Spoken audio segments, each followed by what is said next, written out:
Depending on who you ask, there are two reasons the music from Swan Lake opens the 1931 movie Dracula. One suggests that when Todd Browning finished the film, studio executives felt no need to spend extra money on an original score. The other implies concerns among the filmmakers that with sound such a recent innovation, music without an obvious reason or source might confuse audiences. It was so new, some theaters weren't even equipped for sound, so an entirely silent version was released. As such, they worried audiences might react like, why is there music in a deserted castle? Where is it coming from? That sort of thing. I can't say for certain which is true. However, whatever the reason, in 1998, composer Philip Glass was hired to conceive a complete score for the horror classic. DVDs of the movie usually let viewers choose which version they prefer to watch, the old soundtrack or the new, and it's that ability to choose what version of Dracula to experience that's allowed the count to last so long. Roger Ebert put it best when he wrote, "The Dracula myth has been filmed so often, we know the story and all the beats, and are concerned mostly with the style and production." In the mood for something campy yet creepy, dive into any of Christopher Lee's 7 performances for Hammer Films. If something more romantic is on your mind, the 1979 adaptation starring Frank Langella will satisfy. Craving a variation that's horrific yet an homage to every predecessor, then Coppola's Bram Stoker's Dracula awaits. No desire to take the count seriously, simply turn in the direction of Mel Brooks' parody, Dracula, Dead and Loving It. There are even porno versions, like Dracula Sucks, and more recently, This Ain't Dracula, XXX. This ability to interpret and reinterpret is at the heart of Dracula's longevity.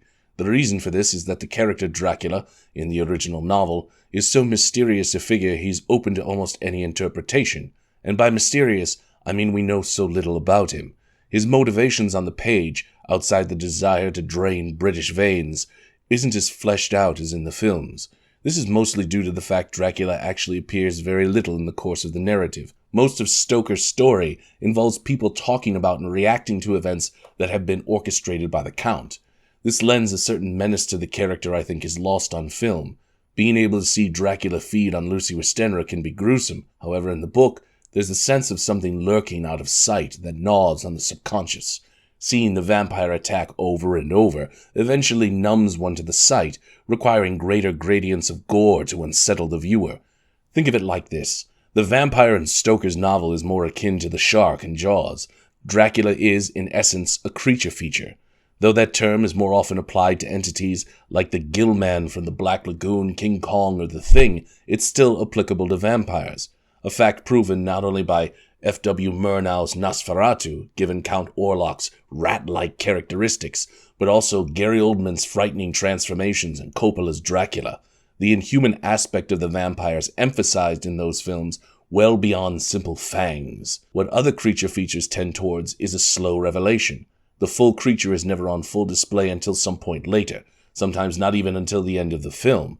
That's usually because seeing the monster is a payoff. However, the reveal in Dracula is the Count's true nature, not necessarily his appearance. When Harker first encounters the Count, he is perceived as an ancient old man, the kind of person a hard wind would blow into dust.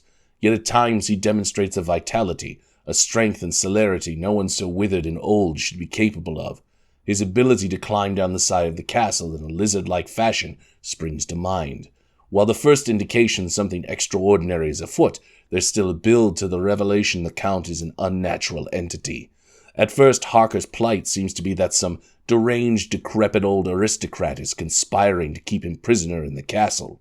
It's only as events unfold that a darker truth is exposed. Since the story is told in an epistolary fashion through a collection of letters, journal entries, and newspaper clippings, there's a constant sense of ignorance. That is to say, characters throughout Dracula are constantly unaware of what's going on around them. Many of the pages read like, "Holy shit, some fucked up stuff happened recently, and I have no idea what the hell is going on." In fact, ignorance of what many of us would consider telltale signs, bite marks on the neck, drained of blood, aversion to crosses, this lack of awareness drives certain aspects of the plot. Because Dr. Seward cannot diagnose Lucy's affliction, it's necessary to summon Professor Van Helsing, who in turn makes everyone aware of the existence of vampires, though that isn't to say they take him at his word. Eventually, to prove his conjecture, they go to Lucy's grave and discover she is a vampire feeding on children. Now, although the nature of the Count by that point is essentially revealed, the reader knows almost nothing else about him. Granted, after a confrontation in Piccadilly that ends badly for the intrepid protagonists, Dracula says to them, "My revenge has just begun. I spread it over centuries and time is on my side." This line could be interpreted in one of two ways, but both raise interesting questions. If Dracula is seeking revenge for some past wrong from centuries ago, how does that involve any of the characters in the book? Or is he insinuating an intention to plague this band of vampire hunters for the rest of their lives, inflicting horrors on them and their children and their children's children?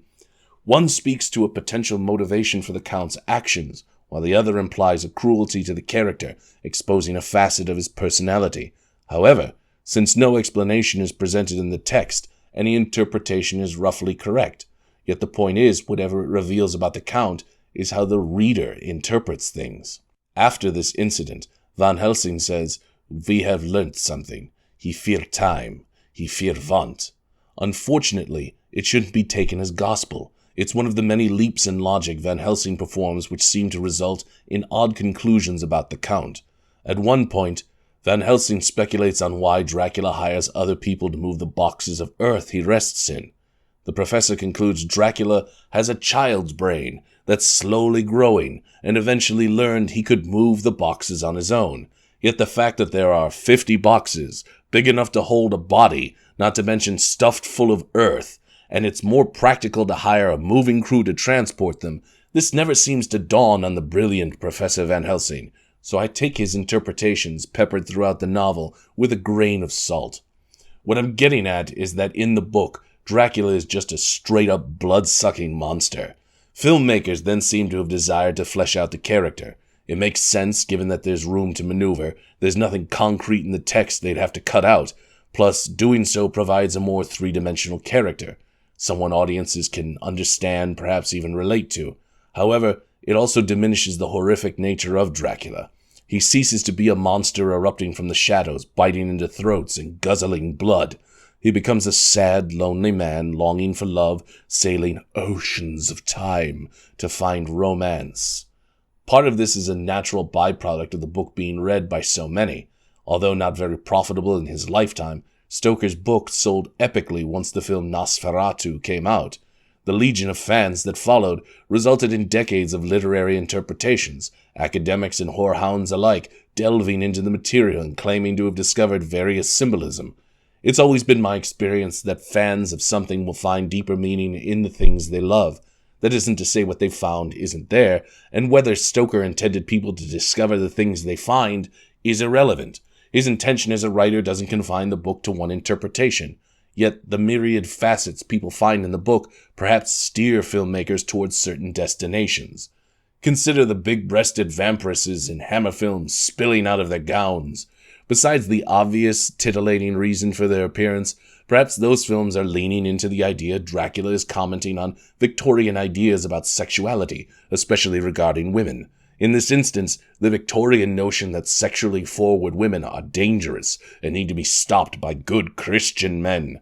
In the vampire's case, penetrated with a stake, which is a stand-in for a penis, we can go down this rabbit hole all day, and I'm happy to because it ends in a porno. The point being that the lack of character development in Stoker's Dracula opens the avenue of interpretation. This in turn means the character can be taken in various directions. Consequently, we have an abundance of films that have each explored perceived facets of the Count, while more and more trying to humanize the character in some relatable way.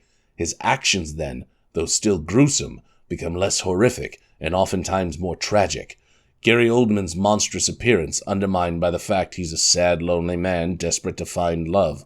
That isn't to say these movies aren't wonderful or that their adaptations are wrong. It's simply to suggest we've humanized the Count enough. It's time to emphasize the monster once again. In addition, it would open the story to exploring the other characters. With the exception of Van Helsing, film adaptations rarely give much depth to the rest of the cast. This is usually because it's the only role besides Dracula given to a top-tier performer, in which case a little more depth is scripted to entice a more quality actor into the part. Consequently, the rest of the cast is left with the 2D caricatures from Stoker's novel. Dracula, the character, isn't the only broad-stroke portrait in the story, a fact evidenced by the thin portrayals that often make it on the screen. The characters of Quincy Morris and Arthur Holmwood are sometimes omitted entirely or amalgamated into one character. Mina Murray has been given a little more depth, though usually as a romantic prop, yet the same broad strokes that make the Count so malleable in adaptation are equally applicable to the rest of the cast. Furthermore, the movies tend to skate right by a chance for horror more inclined to Dracula's gothic roots. They do so in order to get to the next scene quickly, given its usually vampire hunting action and gore. Earlier I mentioned Jaws, but another film that could offer a fresh take on Dracula is the stylistic nature of Robert Eggers' The Witch. In that film, a family banished from a Puritan colony in colonial Plymouth is living out in the woods where they encounter supernatural horror. Yet the story relies more on ambience and a close look at the psychological effect of events on its characters. Lucy Westenra dying in Dracula isn't simply about mortality. Her death is not inevitable. The vampiric count can be stopped, and for a time, in the novel, efforts to obstruct his blood-chugging are effective. Part of the horror around her death is that Miss Lucy could have been saved, and by taking focus off the creature, we might explore every aspect of that on the protagonist. In such an adaptation, we'd be able to see the mental and emotional toll. Plus, given how well the overall narrative is already known, filmmakers don't have to necessarily hit every point along the plot. A movie could entirely focus on the weeks, if not months, of Lucy being drained, then end with the protagonist resolving to hunt down the Count. You don't need to see what you already know is coming. By humanizing Dracula's victims, I believe it would reinvigorate the horror that's been largely lost. If nothing else, a reminder of the monster circling, the toll such events take on a person's mind. Gore and a hideous visage are probably in the future of Dracula. Someone always goes that shallow route, but seeing the scars on the human psyche, the way encountering a vampire causes one's whole world to fall apart, that's a lingering horror audiences wouldn't be quick to shake off.